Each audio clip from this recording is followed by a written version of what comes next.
ಒಮ್ಮೆ ಒಬ್ಬ ಬಡ ರೈತ ತೋಟವೊಂದರಲ್ಲಿ ಕೆಲಸ ಮಾಡುತ್ತಿದ್ದಾಗ ಕಾಪಾಡಿ ಕಾಪಾಡಿ ಎಂದು ಕೂಗು ಕೇಳಿಸಿತು. ತನ್ನೆಲ್ಲಾ ಕೆಲಸವನ್ನು ಬಿಟ್ಟು ರೈತ ಸದ್ದು ಬಂದಲ್ಲಿಗೆ ಓಡಿದ. ಒಬ್ಬ ಬಾಲಕ ಕೆಸರಿನ ಹೊಂಡದಲ್ಲಿ ಸಿಕ್ಕಿ ಹಾಕಿಕೊಂಡಿದ್ದ. ಹೊರಬರಲು ಸಾಧ್ಯವಾಗದೆ ನಿಧಾನವಾಗಿ ಮುಳುಗುತ್ತಿದ್ದ.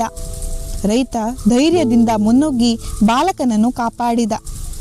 ಮೈಕೈಯೆಲ್ಲ ಕೆಸರು ಮಾಡಿಕೊಂಡಿದ್ದ ಬಾಲಕ ಧನ್ಯವಾದಗಳನ್ನು ತಿಳಿಸಿ ರೈತ ಯಾರು, ಅವನ ಮನೆಯಲ್ಲಿ ಮುಂತಾದವುಗಳನ್ನು ತಿಳಿದುಕೊಂಡು ಹೊರಟು ಹೋದ.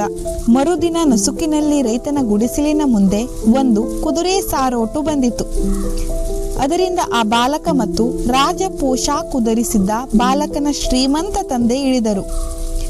ಅವರು ರೈತನ ಕೈ ಕುಲುಕಿ, ನಿನ್ನೆ ನೀವು ನನ್ನ ಮಗನ ಪ್ರಾಣ ಕಾಪಾಡಿದಿರಿ, ನಿಮಗೆ ಧನ್ಯವಾದಗಳು, ನಿಮಗೆಷ್ಟು ಹಣ ಬೇಕು ಕೇಳಿ ಎಂದರು.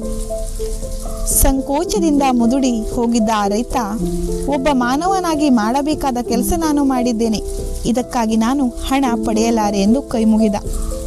ಈ ಮಾತುಕತೆಯ ಶಬ್ದ ಕೇಳಿದ ರೈತನ ಮಗ ಗುಡಿಸಲಿನಿಂದ ಹೊರಗೆ ಬಂದು ನಿಂತ. ಆ ಹುಡುಗನನ್ನು ನೋಡಿದ ಶ್ರೀಮಂತ, ಈತ ನಿಮ್ಮ ಮಗನೇ ಎಂದು ಕೇಳಿದ. ರೈತ ಹೆಮ್ಮೆಯಿಂದ ಹೌದೌದು